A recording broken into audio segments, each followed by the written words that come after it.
ঈশ্বর নারীকে তৈরি করেছিলেন, কিন্তু অন্য সব কিছুর তুলনায় নারীকে গড়ার ক্ষেত্রে সময় বেশি লেগেছিল। এই কাল বিলম্ব দেখে এক দেবদূত জিজ্ঞেস করে বসলেন, হে ঈশ্বর, তুমি নারীর বেলায় এত সময় নিলে কেন? জবাবে ঈশ্বর বললেন, তার সাথে কতগুলো বৈশিষ্ট্য জুড়ে দিয়েছি তা কি দেখেছ? সে সকল ধরনের পরিস্থিতিকে মানিয়ে নিতে পারবে।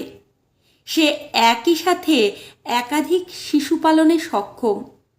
তার একটিমাত্র প্রেমময় চুম্বনে যেমন ক্ষতবিক্ষত হৃদয় সেরে উঠবে, তেমনি ভাঙা হাঁটু বল ফিরে পাবে দৌড়ানোর জন্য। সে টানা 24 ঘন্টা সেবা দিতে সক্ষম। এত কিছু সে করবে, কিন্তু তার থাকবে মাত্র 2টি হাত। দেবদূত বিস্মিত হয়ে বলে, 2টি হাত মাত্র? এ তো অসম্ভব। নিশ্চয়ই এর গঠনে বিশেষ কিছু আছে। দেবদূত এবার নারী অবয়বের কাছে গেল, স্পর্শ করে দেখল। কিন্তু ঈশ্বর, তুমি তো একে নরম কোমল করে বানিয়েছ। হ্যাঁ, সে কোমল, কিন্তু আমি তাকে শক্তপোক্ত করে গড়েছি। এমনকি তুমি ধারণাও করতে পারবে না তার সহ্য সীমা কতখানি। দেবদূতের আবার প্রশ্ন, সে কি চিন্তা করতে পারে? সে শুধু চিন্তা নয়, কারণ অনুসন্ধান এবং তার সমাধান দিতে প্রস্তুত। দেবদূত নারী অবয়বটিকে আরো ভালো করে পরখ করে দেখল। ঈশ্বর, এ তো ছিদ্রযুক্ত। ঈশ্বর তাকে আশ্বস্ত করে বললেন, চিন্তা করো না বৎস।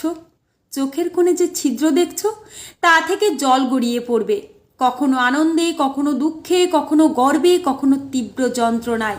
বক্ষ বরাবর যে ছিদ্র যুগল দেখছো, তা অমীয় ধারা, যা পান করে প্রজন্মের পর প্রজন্ম বেড়ে উঠবে। আর নিচে যে গিরিপথ দেখছো, সেখানে রেখেছি হিমালয় সমান রহস্য। দেবদূত এবার অভিভূত। ঈশ্বর, তুমি সত্যিই গুণী। এত কিছু একের মধ্যে সাজিয়ে দিয়েছ। একজন নারী তবে বিস্ময়কর বিষয়। হ্যাঁ, অবশ্যই নারী বিস্ময়, এবং তার ভালোবাসা হবে নিঃস্বার্থ। দেবদূত বললেন, তাহলে একজন নারী সব দিক থেকেই পরিপূর্ণ। ঈশ্বর বললেন, না, সে পরিপূর্ণ নয়। এরও একটা অপূর্ণতা আমি রেখে দিয়েছি, আর তা হলো সে প্রতিদান চাইতে জানবে না।